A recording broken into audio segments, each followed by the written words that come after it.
Welcome to Hindi sector का मैं विक्रम तेरा आप सबको अपने यूट्यूब चैनल में स्वागत करता हूँ। आज हम पढ़ेंगे क्लास 10 के सोशल साइंस के ज्योग्राफी का आपकी कंटेम्प्रेरी इंडिया पार्ट 2 वाली बुक से chapter number 1 that is resources and development. ये इसका पार्ट 1 वीडियो है, तो आज हम इसको स्टार्ट करेंगे। Okay, so let's start.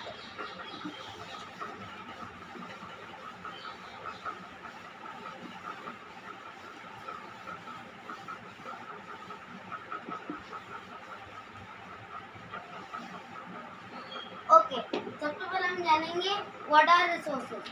Resources are the need which are essential for human beings. Resources वो नीड्स है जो किसी भी ह्यूमन बींग के लिए एसेंशियल साबित होती है।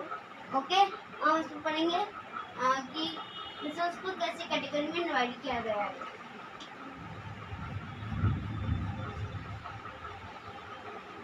ओके, तो ये हमारा रिसोर्स।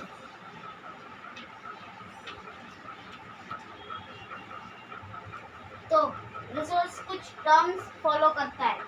सबसे पहले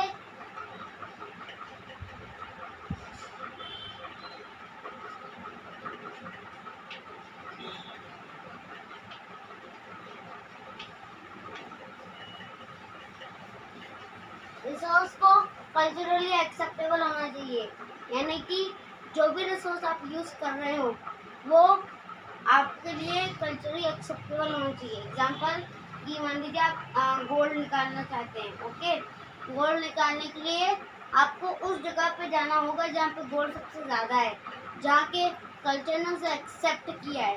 ओके, लेकिन अगर आप वहाँ जाएंगे जहाँ गोल्ड कम है बल्कि आयरन ज़्यादा है, वहाँ पे आप गोल्ड ज़्यादा एक्सेप्ट नहीं कर पाएंगे क्योंकि वहाँ के कल्चर ने गोल्ड को एक्सेप्ट नहीं किया है। ओके, दूसरा है इकोनॉमिकली फीजिबल।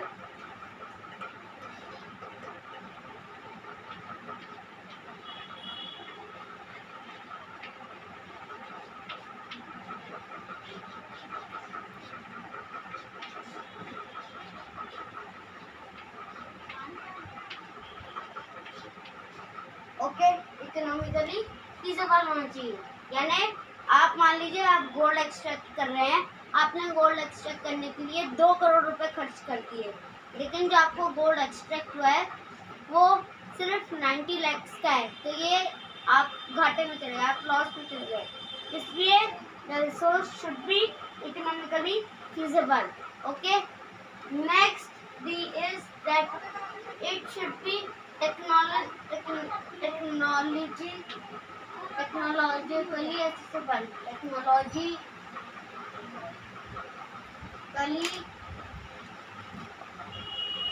अरे चादर नीचे गिर गई है।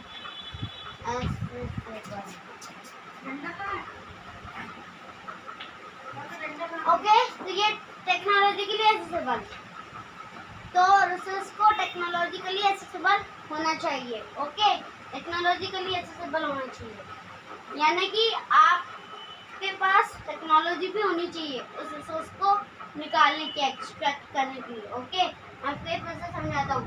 कल्चरली एक्सेप्टेबल यानी कि जहाँ से आप ये रिसोर्स निकाल रहे हैं वहाँ ये अच्छे अमाउंट में होना चाहिए।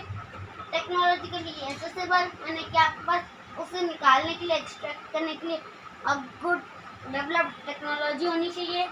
थर्ड, इकोनॉमिकली फीजिबल यानी कि आप अगर 2 करोड़ का खर्चा करके गोल्ड निकालते हैं और वो सिर्फ 1 करोड़ का निकलता है, तो आप लॉस पे चले गए। तो आपको इकोनॉमिकली बहुत मतलब फीजिबल भी होना चाहिए। ओके, तो ये हमने पढ़ा था रिसोर्स। रिसोर्स क्या होता है, आगे हम पढ़ेंगे कि ह्यूमन बींग्स के लिए रिसोर्स कैसे प्रॉफिटेबल है। ओके,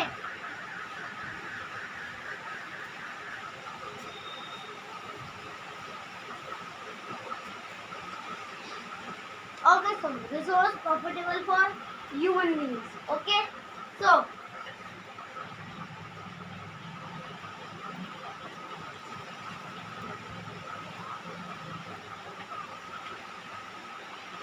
okay, human beings के लिए कैसा होना चाहिए।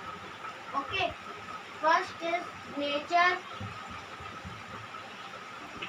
Second is institution.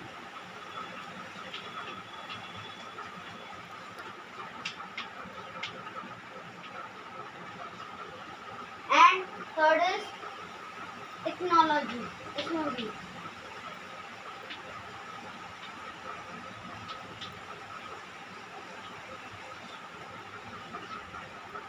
ओके, अब ह्यूमन बींग्स के रेफरेंस में अगर हम बात करें रिसोर्सेज की, तो ह्यूमन बींग्स को अगर मान लीजिए कि मेरी कोई इंडस्ट्री, मतलब मैं एक इंडस्ट्री खोलना चाहता हूँ, वो एग्जांपल लेते हैं गोल्ड वाला, गोल्ड की इंडस्ट्री में खोलना चाहता हूँ, तो उसके लिए मेरे पास सबसे पहले नेचर होना चाहिए। यानी मेरे पास ऐसा वातावरण होना चाहिए जहाँ से मैं कभी भी कितनी भी अमाउंट में गोल्ड एक्सट्रैक्ट कर सकूँ। ओके, नेक्स्ट है टेक्नोलॉजी। मेरे पास एक्सट्रैक्शन के लिए टेक्नोलॉजी होनी चाहिए, वो भी हाई टेक्नोलॉजी होनी चाहिए। नेक्स्ट है इंस्टीट्यूशनल में हम ये पढ़ेंगे कि आपको मान लीजिए उसका इंस्टीट्यूशन बनाना है, तो इंस्टीट्यूशन बनाने के लिए भी आपके पास ये दोनों चीज़ों का होना ज़रूरी है, टेक्नोलॉजी और नेचर। अगर आपके पास टेक्नोलॉजी नहीं होगी तो आप नेचर में से उस चीज़ को एक्सट्रैक्ट नहीं कर पाएंगे और इंस्टीट्यूशन नहीं बना पाएंगे। मान लीजिए आपके पास टेक्नोलॉजी है भी लेकिन नेचर में वो चीज़ अवेलेबल नहीं है, तो भी आप इंस्टीट्यूशन नहीं बना पाएंगे। ओके, ह्यूमन बींग्स के लिए रिसोर्स इस तरह से काम करता है। अब हम पढ़ेंगे classification of resources on the basis of 4 types के हम बेसिकली इसमें पढ़ेंगे। ए मीन्स फर्स्ट बेसिस, जो रिसोर्स है वो हमारे 4 कैटेगरीज में डिवाइडेड है। वो कौन कौन सी कैटेगरी है, let's check out them. On the basis of origin, on the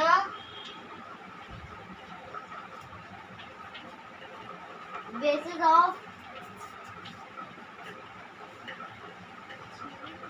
origin, यानी कि ओरिजिन के बेसिस पर हम पढ़ेंगे biotic resources and abiotic resources.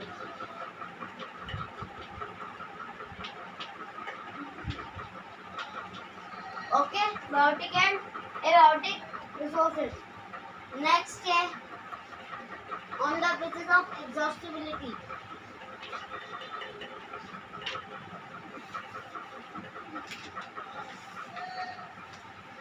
हमारा बी है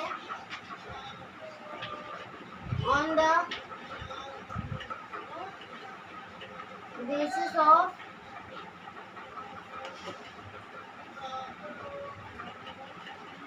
एग्जॉस्टिबिलिटी।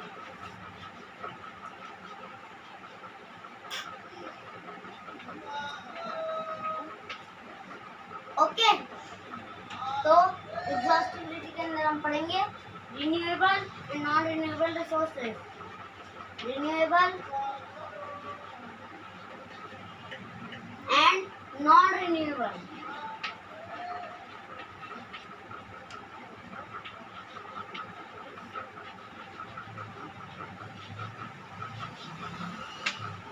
ओके, नेक्स्ट जो हमारी कैटेगरी बढ़ती है वो है C, that is on the basis of status of development. On the basis of status of development, status of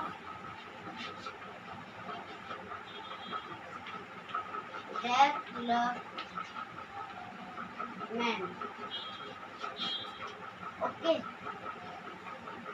on the basis of status of development, जिसके अंदर पढ़ेंगे individual, community, national and international. Okay, और हमारा last वाला हम next video में discuss करेंगे, जो थोड़ा सा लेंथी है। ओके, तो सबसे पहले हम इन सबको समझ लेंगे। On the basis of origin, origin के बेसिस पे biotic and abiotic. Okay, biotic का एग्जांपल है वाटर और एबायोटिक का एग्जांपल है पेट्रोल। ओके, फिर on the basis of exhaustibility, उसमें भी हम देखा जाए तो एग्जांपल दे सकते हैं वाटर और इसमें हम ले सकते हैं कि जो रिन्यूएबल हो सकते हैं, और इसमें हम ले सकते हैं पेट्रोल। ओके, फिर ये बिल्कुल अलग है, इसको हम अलग से देखेंगे। ओके, सबसे पहले हम पढ़ेंगे biotic resources. Okay, what are the biotic resources, और बायोटिक रिसोर्स के अंदर क्या आता है। So let's start with the biotic resources. Okay, तो बायोटिक रिसोर्स के अंदर हम वाटर की जगह लाइफ स्टॉक या फ्लोरा एंड फौना पढ़ लेंगे। Flora and fauna, flora fauna. Okay, और एबायोटिक की जगह हम पढ़ सकते हैं रॉक्स या मेटल, नॉट पेट्रोल, रॉक्स या मेटल। ओके, नाउ यहाँ बायोटिक का क्या मतलब है और एबायोटिक का क्या मतलब है आप अच्छे से जानते हैं कि these are obtained from biosphere and have life, and these are obtained from they are composed by non-living things. Okay, example rocks and metals. अब बायोटिक के अंदर हम पढ़ेंगे flora and fauna. Flora and fauna आप जानते हैं क्या है। ओके, तो अगर मान लीजिए कोई एक स्पीशीज खत्म होने वाली है, खत्म होने के पहले वो अपना जो मतलब उसको जब आगे अपनी स्पीशी बढ़ानी होती तो अपनी स्पीशी के लिए एक और जगह अपने आप को बो देता है। एग्जाम्पल हम देते हैं, मान लीजिए कोकोनट ट्री। अगर मान लीजिए आज के टाइम में कोकोनट ट्री बहुत तेज़ी से विलुप्त हो रहे हैं, यानी कि एग्जॉस्ट हो रहे हैं, तो उससे बचने के लिए जो रिसोर्सेज अपने आप को मतलब जो नेचर के थ्रू दिए गए हैं, ओके, इन नेचर में इसको कभी ख़त्म नहीं हो सकते, तो वो रिसोर्सेज जो नेचर के थ्रू दिए हुए हैं उनको हम बायोटिक रिसोर्सेज कहेंगे। ओके, बायोटिक रिसोर्सेज कहेंगे, ध्यान दीजिएगा, बायोटिक रिसोर्सेज कहेंगे जो नेचर के थ्रू हमें दिए गए हैं, जैसे फ्लोरा एंड फौना। नेक्स्ट हम पढ़ेंगे एबायोटिक रिसोर्सेज। एबायोटिक रिसोर्स के अंदर हम रॉक्स पढ़ सकते हैं या आयरन। आयरन ज़्यादा अच्छा रहेगा, आयरन पढ़ेंगे। आयरन क्यों? आयरन हमें नेचर ने नहीं दिया है, हम लोग किसी और चीज़ से निकाला है। आयरन हमने बनाया है ना, वो मैन मेड है, इसलिए वो कभी भी एग्जॉस्ट हो सकता है। ओके, तो एबायोटिक के अंदर हम आयरन या रॉक्स पढ़ लेते हैं और बायोटिक के अंदर फ्लोरा एंड फौना पढ़ लेते हैं। नेक्स्ट हमारा on the basis of exhaustibility, यानी कि रिन्यूएबल एंड नॉन रिन्यूएबल, वो जो एग्जॉस्ट होने वाले हैं लेकिन जब उसको रिन्यू कर सकते हैं और जो रिन्यू नहीं हो सकते उनके बारे में पढ़ेंगे। रिन्यूएबल में हम वाटर और नॉन रिन्यूएबल पेट्रोल। एग्जाम्पल है, अगर आपका वाटर खत्म हो रहा है तो वाटर वेपर्स कंडेंसेशन करेंगे, फिर उससे रेनफॉल होगी, फिर से ये साइकिल चलता रहेगा। तो ये जो वाटर है ये अपने आप को रिन्यू कर सकता है। ओके, मैंने कल की डेट में अगर वाटर खत्म हो जाए तो वाटर साइकिल के प्रोसेस से वाटर अपने आप को रिन्यू कर सकता है। लेकिन पेट्रोल आप मान लीजिए भेड़ाघाट से सदर तक गए, ओके, वहाँ तक जाने में आपका 1 लीटर पेट्रोल खर्च हो गया और भाप बन गया। अब ऐसा तो होगा नहीं कि वो भाप बना हुआ पेट्रोल वापस आकर के टंकी में आके पेट्रोल बन जाएगा, एग्जॉस्ट हो गया, वन टाइम यूजेबल था, एग्जॉस्ट हो गया। तो ऐसे रिसोर्सेज को नॉन रिन्यूएबल रिसोर्सेज कहते हैं। अब हम आगे पढ़ेंगे resources on the basis of status of development. Okay, on the basis of status of development, इसके अंदर हम क्या पढ़ेंगे मैं आपको बताता हूँ। हमारा है C, on the basis of status of development.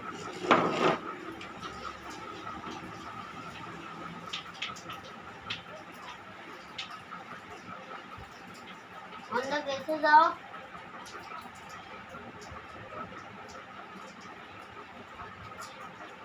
status of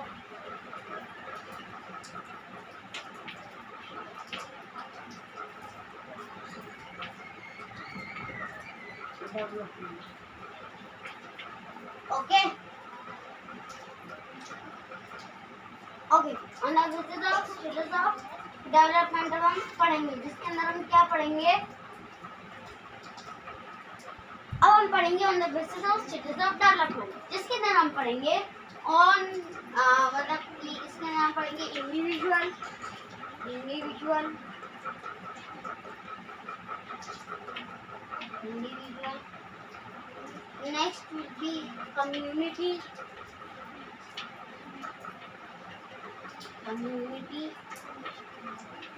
okay, community के बाद हमारा आएगा national, national, national.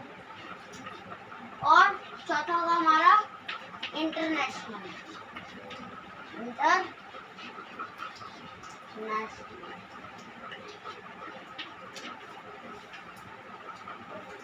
Okay, individual, community, national, international, ये हम पढ़ेंगे on the basis of status of development. Status of development से आप समझ जाएंगे कि हम सेपरेटली पढ़ने वाले हैं। इंडिविजुअल के अंदर आता है कार, बाइक, हाउस, ये सब। कम्युनिटी के अंदर आता है park, mall, okay, etcetera. National के अंदर क्या आ सकता है हमारा?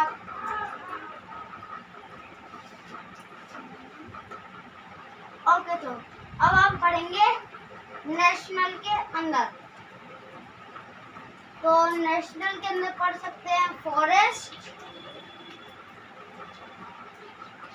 And wild life, wild life. International के अंदर हम पढ़ सकते हैं international water, international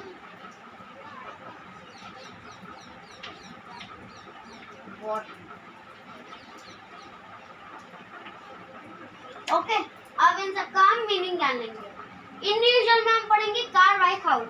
individual resource वो रिसोर्स होते हैं जो आपके खुद के हैं, उनको आपसे कोई छीन नहीं सकता। ओके, उसके बाद हम पढ़ेंगे कम्युनिटी। इसके बाद नेक्स्ट हमारा कम्युनिटी। कम्युनिटी रिसोर्स वो है जो सबके लिए कॉमन है। ओके, एग्जांपल पार्क और मॉल्स। जैसे आपके सामने का पार्क हो गया, मॉल्स हो गए, वो आपके पर्सनल के तो है नहीं, सबके यानी कम्युनिटी के हैं। उसके बाद नेशनल, वो रिसोर्सेज जो पूरे आपके नेशन के अंदर आते हैं, national, national resource. Example forest और वाइल्ड लाइफ, वो सबके हैं लेकिन वो किसी के भी पर्सनल के नहीं है, वो नेशन के हैं। ओके, फॉरेस्ट और वाइल्ड लाइफ। उसके बाद आता है हमारा इंटरनेशनल रिसोर्स। इंटरनेशनल रिसोर्स में आता है हमारा इंटरनेशनल वाटर। इंटरनेशनल वाटर कैसे? हमारा अरेबियन सी, इंडियन ओशन और बे ऑफ बंगाल, ये तो हमारे नेशन के अंदर आते हैं। Okay, national status of development के अंदर। लेकिन और भी ऐसी वाटर बॉडीज हैं जो हमारे नेशन के अंदर नहीं आती, वो इंटरनेशनल नेशन के अंदर आती है। ओके, जैसे समुद्र हो गया, ओके, सी हो गया, एक्सेट्रा। तो वो जो रहता है वो हमारा इंटरनेशनल रिसोर्सेज के